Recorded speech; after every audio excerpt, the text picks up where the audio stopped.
give the puck away for Burns. He'll put it on the tape of Sebastian Aho. Aho drops it for Blake. His shot goes off of a leg. Burns will get to it. Kept in by Carolina. Spinning chance. They score! Andrei Svechnikov! No hesitation! And Carolina, 52 seconds into this one, has a 1-0 lead. Canes try to clear it out, but Siegenthaler will find it. They'll play it up for Nason. Nason can't get it around Slavin. What a play by Jacob Slavin. Slavin goes short side. He scores! Roll the highlight reel. What a playoff goal. Jacob Slavin puts Carolina up 2-0. Welcome to the Canes Corner podcast, everyone. I am Adam Gold. And fancy that. Carolina Hurricanes won a playoff game on the road? Yes, they won a playoff game on the road. I thought they couldn't win on the road. I was just told this. It wasn't all great. Carolina got it done. They played very well. The game they played was excellent. But obviously, it's not all great when Freddie Andersen has to leave the game because Timo Meier gave him a little shoulder to the upper chest, lower chin. Because that happened. I was here for it. That is exactly what happened today. So the we'll get to all of that. First, just broad picture of game number 4, a game in which Carolina did come out with a different mindset in the game. Now, I know we're going to say, well, it led to the first goal. The first goal was kind of a gift, to be honest. Not that Carolina was bad, but really there was nothing. I thought the Staal line that started the game spent a good chunk of their first shift in the defensive zone. That's not by design. And the goal was sort of a fluke. I mean, Carolina did a lot of good things and deserved what they got. Good keep in by Burns. It was a shot by Blake. Burns keeps it in. Nothing special there at all. And Svechnikov just picks the puck up above the circle and wields and just slings it at the net. I mean, it's a goal that should never go, except Blake is there. I think it was Blake in front. If it wasn't Blake, it was Aho. And Dougie Hamilton and Jonas Siegenthaler are in front. So there's a screen, and it goes short side low, and suddenly it's 1-0, 52 seconds in. So Carolina has the lead without having to do a lot. But from then, they did a lot in the first period. They were great in the first period. They were really very good for the most part all game long. There was a stretch after the Hischier goal and the Meier knockout of Andersen and the Meier goal where the Devils did throw it back at Carolina. But they got through that, ended the period 3-2. And even though the last 2 power plays, Kane scored a power play goal. They've got 4 in the series now. The last 2 power plays weren't very good. And I thought were a little draining because they weren't very good. But the Canes continue to win the special teams battle. I believe the penalty kill is 12 out of 12. And the power play has 4 goals. Plus there's the shorthanded goal. Carolina's, and I like to say a shorthanded goal is really a +2. One you think the other team could get, but you turn it around on them. Like I think if you're on the ice if you're on the power play and you give up a shorthanded goal, it should be a -2, not a -1. Speaking of minus, Dougie Hamilton was a -3. You hate to see it. You hate to see it. You know what I forgot? We're brought to you by the Aluminum Company of North Carolina. If it is for the exterior of your home, you can find it at the Aluminum Company of North Carolina on Hamlin Road in Durham. No place like it. Sammy Hanna and his crew do a great job. Appreciate them and appreciate you because I know that if you have home exterior needs, you will go to the Aluminum Company of North Carolina. So let me just continue moving through the game real quick. But because I thought after New Jersey's response, and again, we'll talk about the Meier situation in a minute, but just broad brush on the game. Everybody wants Carolina to just go run Jacob Markstrom or go, cheap shot somebody else. Here's what Carolina understands. It's not their game. Now, I'd like to see more physicality throughout the game, but it isn't like we didn't see physicality today. We saw some. Now, Jordan Martinook did rock Andre Palat with a really good hit, and Martinook was the guy who was probably most, the closest to the Andersen knockout to deliver a body blow. I think what really bothers people and bothers me is that it was Meier, and again, we'll circle back to Timo Meier. But I thought Carolina, what they did was settle the game down. And Kochetkov has to come in. The second shot is an absolutely howler of a goal. Like, you can't give that up. And unfortunately, it's 3-2 now. And now, for the last, 33 minutes of the game, it's a one-goal game.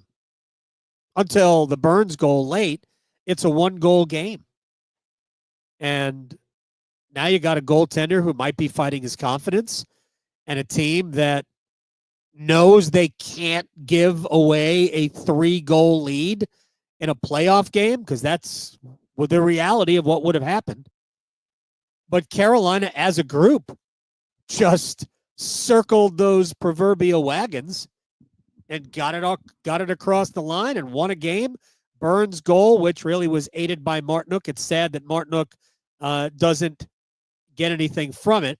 The NHL originally credited the goal to Martinook and then gave it back to Burns unassisted. Actually, it was assisted. It was assisted. And Martinook touched the puck anyway. I'm pretty sure Martinook touched that puck. He should get an assist on it because Markstrom actually gave the puck away. And Martinook probably should have intercepted it, but it looked like it went off his stick back to Burns. Burns shot it, and Martinook just kind of looked like he was sawing away at it. Anyway,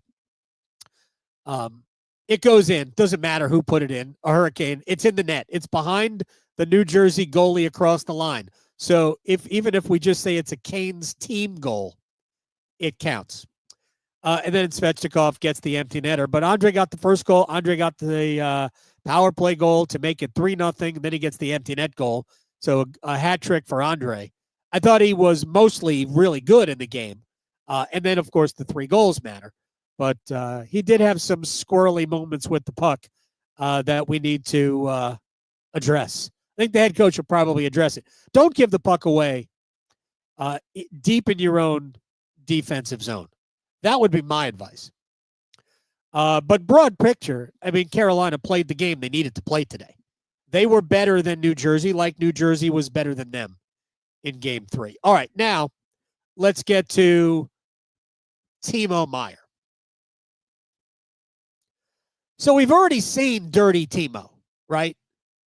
And at this point, I'm forgetting the specifics of all the incidents.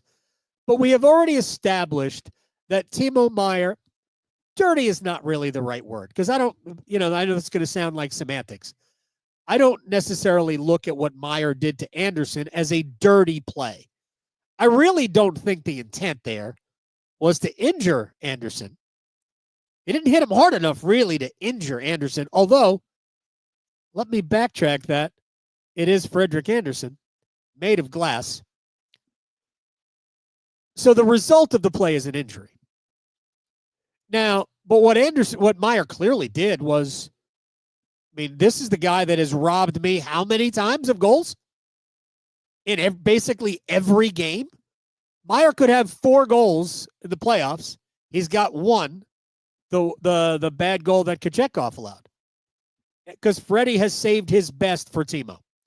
I don't know if the Swiss and the Danes have beef. I don't know. They have chocolate. I don't know if they have beef. Anyway, but Meier has proven already in this series to be, we could call it playoff hockey, but just to have a little extra. By the way, so does Jonas Siegenthaler, a fellow Swiss.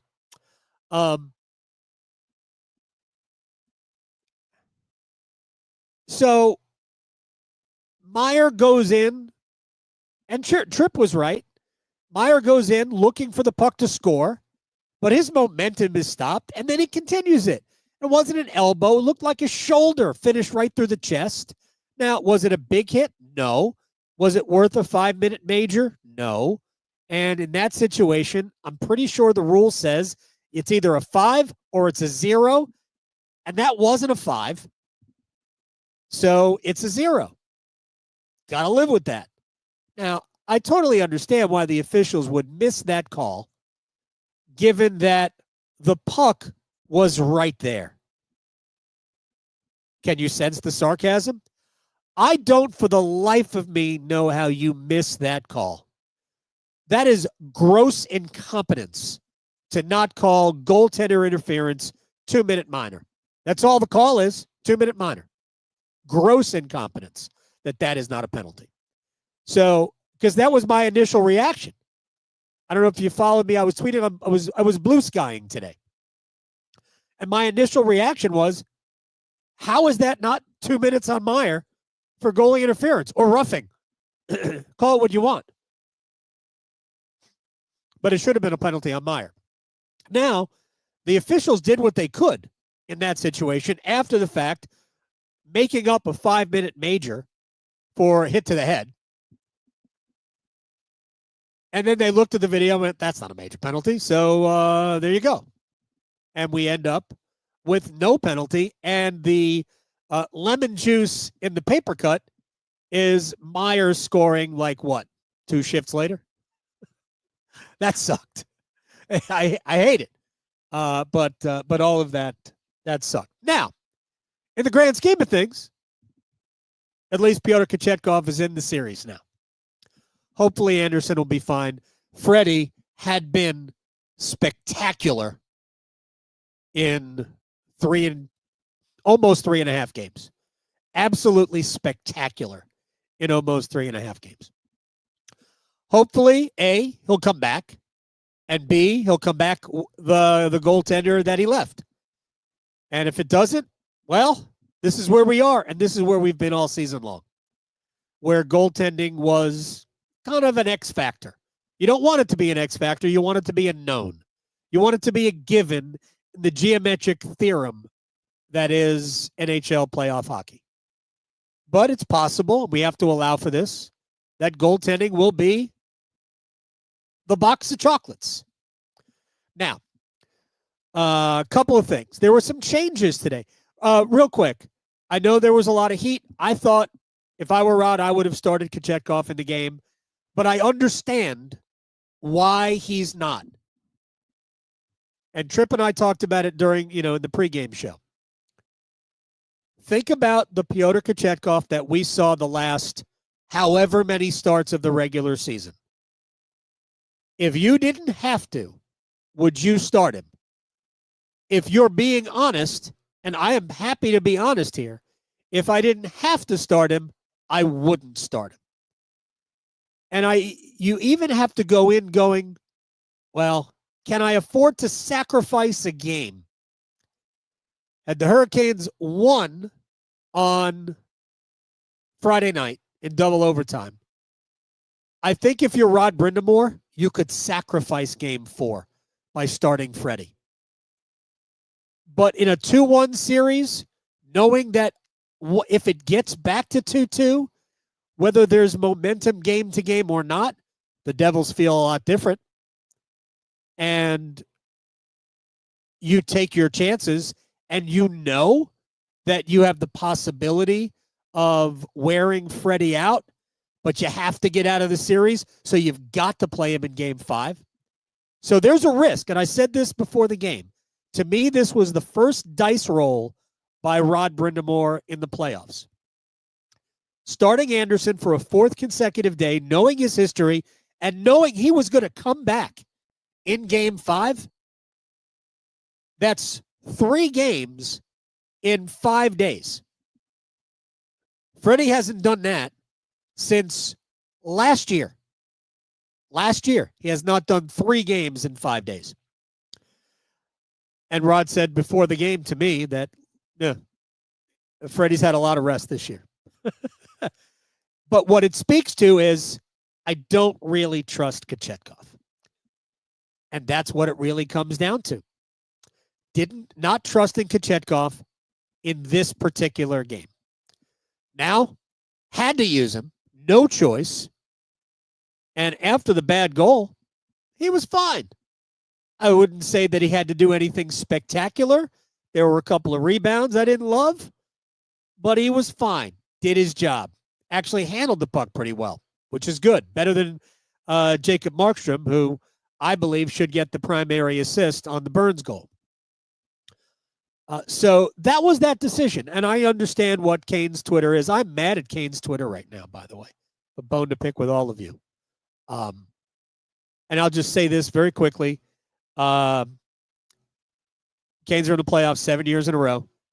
If you matched Carolina's roster against almost every other roster in the freaking playoffs, Carolina's team in terms of scoring ability isn't as good. And you know it, and I know it. And the Hurricanes are on the brink of getting to the second round of the playoffs for the 5th consecutive year. The only year they didn't was bubble hockey, where, frankly, they might not have been all that good.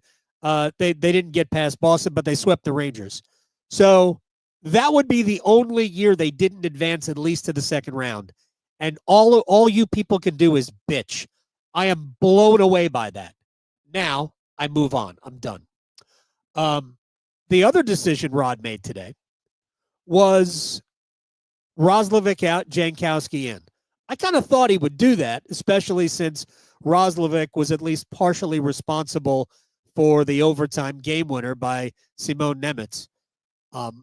Yes, Gostisbehere is kind of like frozen in between two players.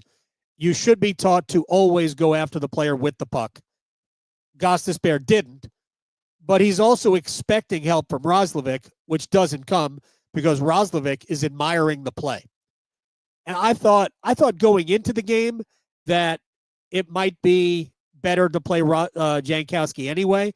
On the road, I'd err on the side of defense, but I don't think Rod wanted to change anything with the 2-0 series lead, which I totally get. So I think he always wanted to play Jankowski because Jankowski can score too. He scored more goals in his 19 games with the Canes than Roslovic did in those 19 games. And I thought you could argue that the Jankowski, Robinson, Stankoven line was Carolina's best today.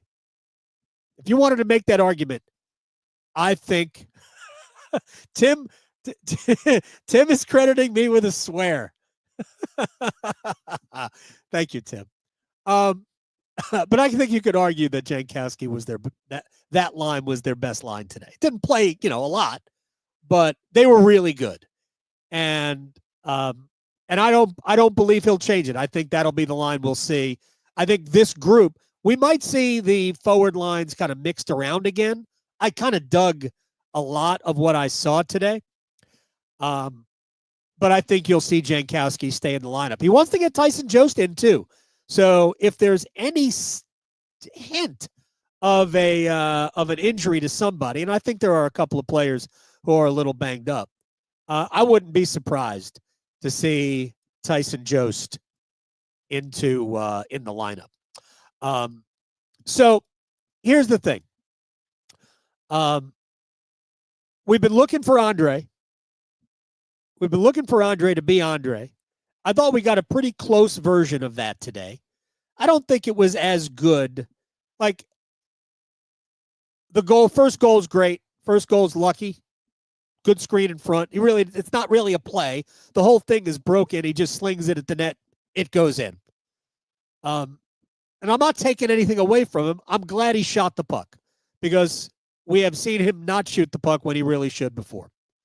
The second goal, great finish, but supreme vision from Seth Jarvis because that was never a shot. And I do think that by the shot pass opened up the back door behind Markstrom. again, great finish because that puck looked like it was about 4 or 5 inches off the ice. Dynamite play. Great finish. It didn't go in strong. it just got across the line. That's good. But again, Jarvis really makes that play. And the empty net goal is great.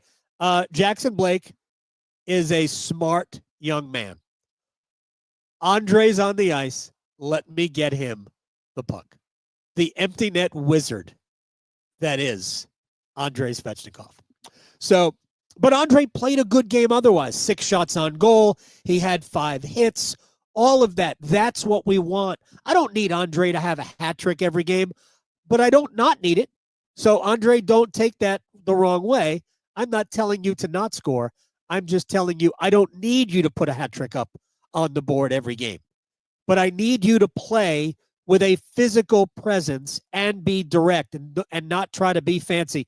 And also do not give the puck away in your own end like you did in the third period. All I was like, whoa, no, Andrei, no. But we got very close to what I think is the best version of Svechnikov tonight. And that's what we need going forward. And who knows? Maybe it has something to do, and I will allow for this. He wants to play on Carolina's top scoring line. In Andrei's head, and I don't know that he's wrong, but in Andrei's head, he is a top line winger. Okay. Sebastian Aho is their top center. So Andrei thinks he should play with Sebastian, and he probably wants to play with Jarvis too. Jarvis was the guy taken off that top line, not Blake. Jackson Blake continues to be a really good player. He just has a knack, man. I love the kid. But Aho was great again today. And I think you can see it. There was a couple of sequences I think we should talk about, which illustrate to me why Aho is so good all around. It's just a good all-around player, or a great all-around player. By the way, that line, +7 combined. Andrei had 3 goals. Blake and Aho each had 2 assists. Aho was 11 out of 16 in the faceoff circle. Did I mention that Dougie Hamilton was -3 today? I didn't? Yeah, Dougie Hamilton was a -3 today. What a soft player he is. Anyway, so maybe by putting Andrei back with Aho, maybe that got Andrei going. It wasn't like that line was awesome as a line. It was good, but it was no better than their second best line. But I want to, since I mentioned, I want to bring up two sequences that, to me, illustrate why Aho is who he is, and why at times I think, and when I say at times, maybe it's air quotes, at times the head coach is frustrated with Jesperi Kotkaniemi. And on the, I forget, it was after it was already 3-2. Aho comes back and nullifies a scoring opportunity by I think it was Hischier that he crashed into. Might not have been. But he comes back, hustles back, and breaks up a play to the side of the goal, ends up going into the boards behind the net. And there's like, players are tumbling over each other. But that's that hustle back. On the Hischier goal that made it 3-1, Carolina had the puck initially in the offensive zone. And Kotkaniemi was going to go behind the net, chase the puck. Probably makes a smart idea to not. And he circles off to the, peels off to the right, and he's coming back. But he is not coming back hard. He's just kind of coasting back up the ice. Now, granted, it doesn't look like there's a dangerous scoring chance developing. But out of nowhere, much like a pop-up thunderstorm, one develops. But because Kotkaniemi was sort of drifting back up ice, as opposed to hustling back up ice, he's behind the play of Nico Hischier, which he's the center on that line. That's really Kotkaniemi's responsibility. So while I think Jesperi has had a pretty good series, these are the moments that prevent the head coach from really trusting him. And which is why when you see changes to forward lines, and all of a sudden you see Jankowski playing in a second line role, which he shouldn't be. That should be Kotkaniemi's spot on this team. These are the things that I believe the head coach looks at and goes, this is why I'm so all over the place with Jesperi. Again, I think he has had an otherwise good series, and I don't think that Aho has been spectacular. But these are the things that Aho generally does that need to be part of Kotkaniemi's game. If Jesperi is still part of Carolina's future, and I think he is, I'm not saying he's not, down the road, it's probably going to be as the replacement for Jordan Staal. So that kind of stuff can't be part of his game. He's got to be dialed in defensively at all times. Rant over. By the way, Staal was 18 out of 26 in the faceoff circle. Rather than just keep looking over my right shoulder, maybe I should just pick up the notes. So, did I mention Dougie Hamilton was a -3? Did I mention that? If I didn't, yeah, go check the box score out. Did I mention that Jonas Siegenthaler was, never mind, I'll stop. I don't want to curse again, even though it made Tim very happy. I said earlier in the game that I don't have the numbers in front of me, but I think Pyotr Kochetkov has been better off the bench than he has as a starter. And that's actually not true. He has not been better off the bench as he is a starter, but in playoff games, and his numbers in playoff games are terrible, when he has played well, it has been when the goalie was either pulled, but actually in these cases, lifted for injury reasons. And Kochetkov has actually played well in those situations. This is now the second, is it his second playoff win? It might be his third playoff win. But the first time he came in was game 2 against Boston in 22. And Antti Raanta had to start. Remember, David Pastrnak, knocked him out of the game. And Kochetkov came in and played well. I believe that was the game where he went after Brad Marchand. Pyotr will never buy a drink in Raleigh again after that. But after the bad goal that he allowed to Meier, he was good. So we'll see if Rod needs to go with him for game 5. By the way, the Hurricanes might want to call Spencer Martin up, because right now, if Freddie can't go, the backup is Ruslan Kazayev. That ain't good. He ain't ready to play. He wasn't really ready to play in AHL games, let alone NHL playoff games. So maybe the Hurricanes get Spencer Martin up with the team.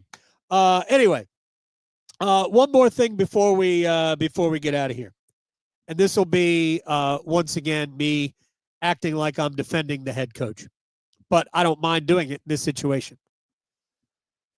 Alexander Nikishin signed his contract, or the contract was registered with the league. My understanding was that the contract was signed.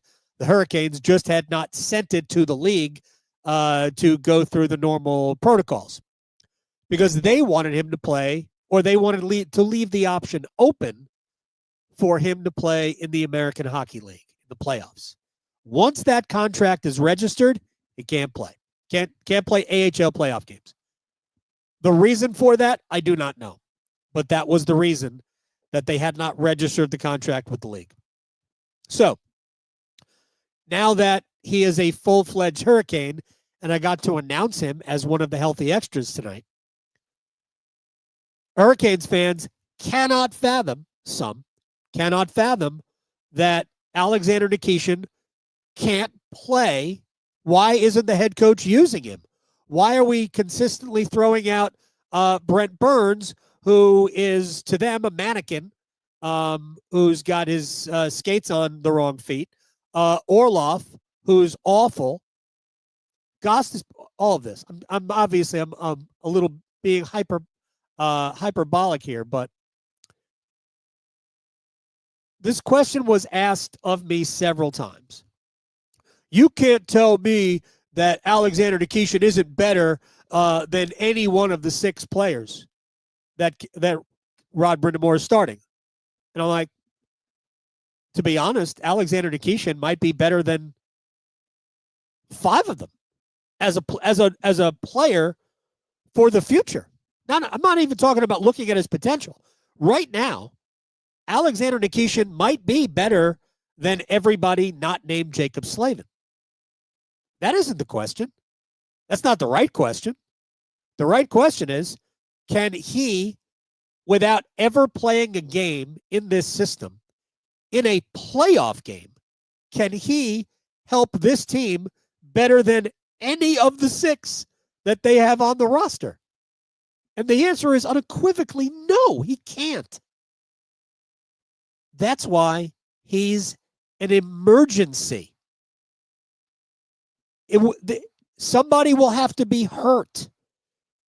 The best thing that could happen to the Hurricanes, if you want Nikishin to play, the best thing that could happen to the Hurricanes, win Game 5 on Tuesday, which I think they will.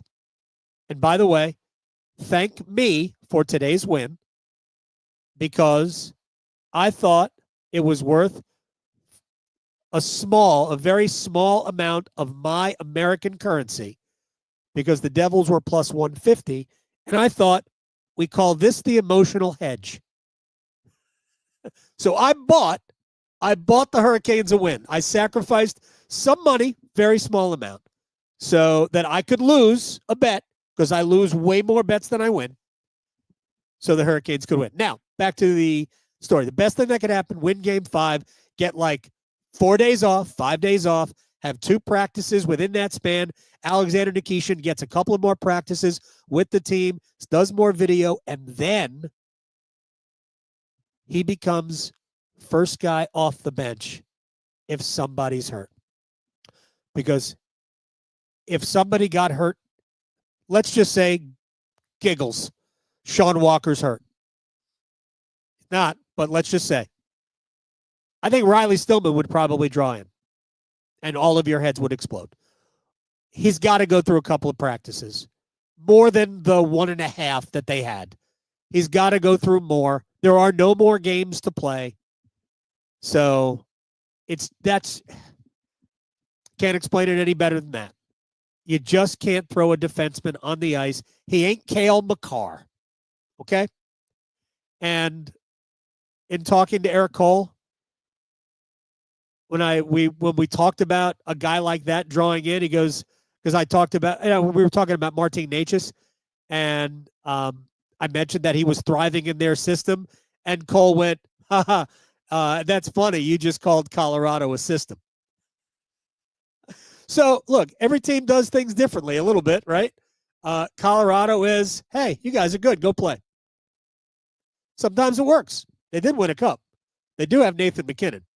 And at that point, they had Mikko Rantanen and a healthy Gabriel Landeskog, who was back playing. Hey, I'm just saying, we all want Nikishin to play. It's going to take a while. It's going to take a while. All right, we got to go. This has been the Canes Corner podcast. I apologize for not shouting out everybody. I know we had a lot of people tuning in. I'm sorry. I only gave Tim his propers because he appreciated me cursing. Anyway, Canes Corner podcast brought to you by the Aluminum Company of North Carolina. If it is for the exterior of your home, you can find it at the Aluminum Company of North Carolina on Hamlin Road in Durham. No place like it. Sammy Hanna and his crew do a great job. If I forgot anything, I apologize. We'll get to it on Tuesday after the Canes hopefully wrap up the series with the New Jersey Devils, and that, I mean, public enemy number 1, Timo Meier, hopefully Freddie Andersen will be okay. I can't think of anything else. What else should I have said? I'll just say this. See you Tuesday when the Canes wrap it up. I'm Adam. Good night.